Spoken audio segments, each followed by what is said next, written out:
One of the worst moments for any company boss has to be when someone is badly hurt while working within your business. It happened to James Day, managing director of Day Group, when a contractor was seriously injured while installing a new conveyor belt at the company's bagging plant at Tolworth in Surrey. Both Day Group and its contractor Southern Vulcanising were prosecuted by the Health and Safety Executive in April 2014. Whilst they were subsequently cleared of any blame, James still firmly believes there are important lessons to be learned. He well remembers the moment he was alerted to the incident. When you get that call to say one of your people have been injured whilst at work, it's one of those real heart-sink moments. Initially you're hugely concerned about the individual. How are they? What's going to happen to them? And then there's a thought process that kicks in. What happened? Did something go wrong? Did someone do something they shouldn't have done? There's then a huge and slow and very horrible process kicks into motion. The ambulance service, the police service, the health and safety executive, and it lasts for an awful long time. It's hugely worrying. We were found not guilty, but ultimately somebody was seriously injured. We want to make sure that nobody gets injured again, not within our company, not beyond. We need to do everything we possibly can to keep everybody safe at work. In total, Day Group handles over 3 million tonnes of construction materials each year, strong in the supply of both primary and recycled aggregates. It operates over 16 locations and employs more than 380 people directly and many more indirectly.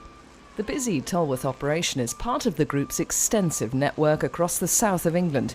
In 2013, this site's team of 11 employees bagged 187,000 tonnes of aggregates. It is a family business, not just in the sense that it involves the Day family, but because many of its employees work alongside other members of their own families. The health and safety of all those people is a prime concern. At Tolworth, a major responsibility for safety rests with area production manager Lucian Hester. It was Lucian who had done the preparatory work for the conveyor belt replacement. On the day itself, I had arrived at approximately 7 o'clock, which I start every day. I had got the paperwork all printed off the previous day ready, knowing that they were coming. So some vulcanising guys would turn up, they would sign in the visitors book. We then would run through the risk assessments and method statements. I also checked that the guys had been inducted to the site, and then they would have been issued with a permit to work. Southern Vulcanising is one of the most respected specialist contractors in its field, working for clients in several industries across the UK and internationally. Established in 1993, the company's very first job was for Day Group. In Tony Carter's view, the processes for a job like this are very clear for the staff involved. We'll have a briefing in the morning before they leave. They'll be issued risk assessments, method statements, safe systems of work. They will attend the site, come into the site, have an induction if they've not been to the site before, make contact with their person on the paperwork, do their own risk assessment method statement to make sure they're happy with the words they've got, and then carry out the task in question. Key to this, and many other jobs in industrial situations like this one, are some so-called golden rules.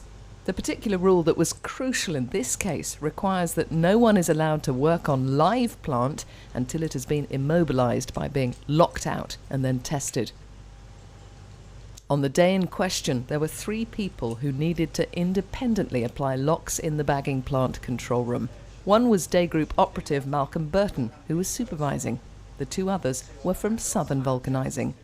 The lead guy was very experienced. He's worked all around the UK for us and overseas, working, repairing conveyor belts and also carrying out training for us. The repair project was focused on what is known as the shuttle shed. It is here that aggregates brought in by rail and road are fed by conveyor to large bins from which bags are then loaded. Malcolm was with the 2 contractors as they prepared for the job. My job was to fill up the hoppers, and at this stage the plant would have been live and the contractors were aware of this. To get the bins filled, Malcolm needed to instruct bucket shovel driver Tino Cavallo, who was at that point doing maintenance work on his machine and was not answering on radio. Malcolm therefore walked down the yard to find him, leaving the contractors in the shuttle shed. In my cab I've got a remote control that you push to bin 1, 2, 3 or 4 and the shuttle will move to the bin you selected. I weighed up the 10mm limestone, 1.25 tons, and then I picked bin 4 for it to go in bin 4. In selecting bin 4, Tino activated machinery up in the shuttle shed. Unbeknown to him or to Malcolm, the lead contractor had by that point started work by reaching down into the machinery.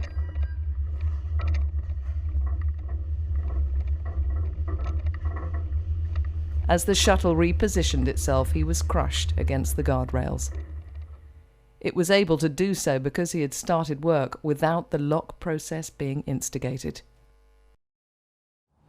I turned around, started walking back towards the shuttle shed, probably got halfway down the yard, and then the contractor's assistant appeared at the top of the shuttle shed and was screaming, "It's moved, it's moved, it's got him, quick." So immediately I ran straight upstairs, went inside and see the contractor stuck between the handrail and the shuttle conveyor. Yeah, he was in a lot of pain, sort of screaming and shouting to free him, to get him out. Yeah, no, he wasn't in a very good way. The lead contractor suffered serious crush injuries. Several of his ribs were broken, his right lung was punctured and had to be drained.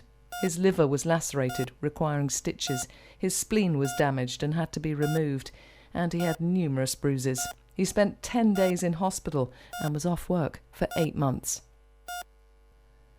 For Day Group and Southern Vulcanising, an intense investigation began, working closely with the police and with the Health and Safety Executive. Both companies were shocked when the HSE decided to prosecute them.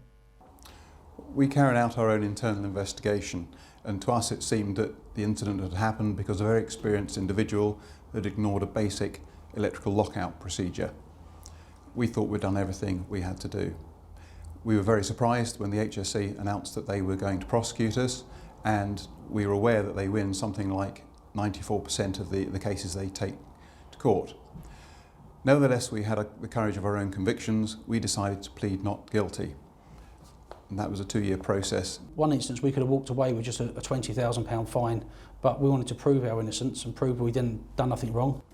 When it got decided that that the company were being prosecuted, I felt bad. I was still going through, was it my fault? Could I have stopped it? Obviously then as well you start thinking of your job, is your job safe sort of thing, and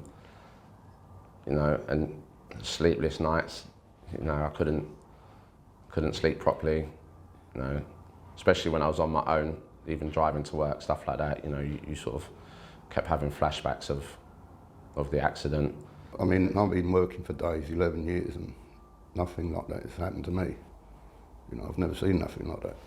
You start to think, have I failed the company? Have I done something wrong? Is my paperwork wrong? And you start to question everything you do, and it goes back through your mind. And then you're sort of thinking, well, I wonder what the Day Group are thinking. Already affected badly by the incident, Malcolm and Tino then had to face not only being called as witnesses in the case, but being called by the prosecution to appear against Day Group. The day in court wasn't nice. Very anxious before I went in to give my evidence. And even giving my evidence, you're made to feel like you're lying and a bit stupid. You know what you want to say and you know what happened, but they sort of make you feel like you have done something wrong, even though you haven't. I'm quite a confident person, and then after I'd done my statement I was quite happy. But then again, the following day, the judge had stated that he would be coming to a conclusion. So then again, you have all the thoughts going through your head. Have I done things wrong? What's the outcome going to be? And again, I did sleep well that night when I went home, but I suppose I woke up about 2:30 in the morning. That was it. All I could see was a judge's face looking at me, going guilty or not guilty. Not guilty was the verdict handed down by District Judge Brennan.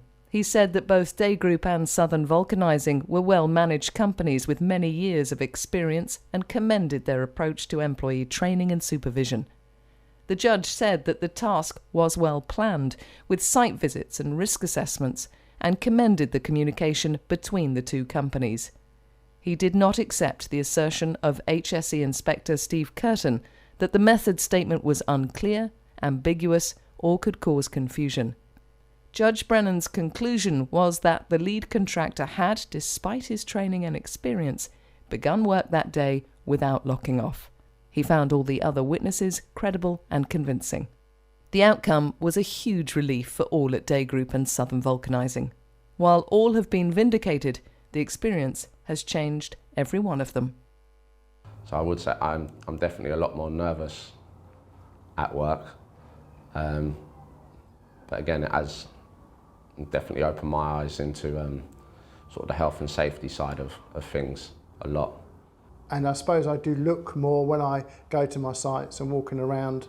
I do more sort of interactive type audits on health and safety. Paperwork-wise, I'm still doing the same because what I did was right. It's been a horrible few months, very unsettling, as I'm sure you've heard from others. A lot of sleepless nights, a lot of questioning whether there was something that we did or didn't do that could have caused this accident. It was a huge relief to get the verdict that we were found not guilty. What we want to make sure is that we don't have a repeat of something like this on another site on another occasion. In the aftermath of the court case, the company has redoubled its efforts to ensure that everyone, employees, contractors and visitors, follow its key safety rules. Health and safety is fundamental to what we do. If you can't do something safely, you don't do it at all. But people, for the reasons of wanting to do something quickly or thinking that they're doing the right thing, what the company would want, can sometimes cut corners, act thoughtlessly, and you absolutely want them to not do that. Want them to do only what they feel entirely capable and knowledgeable about doing, and if that's not the case, you want them to stop and to ask. It's very important that nobody gets complacent. This incident wasn't caused by a single event, rather a series of events, and that is frequently the case.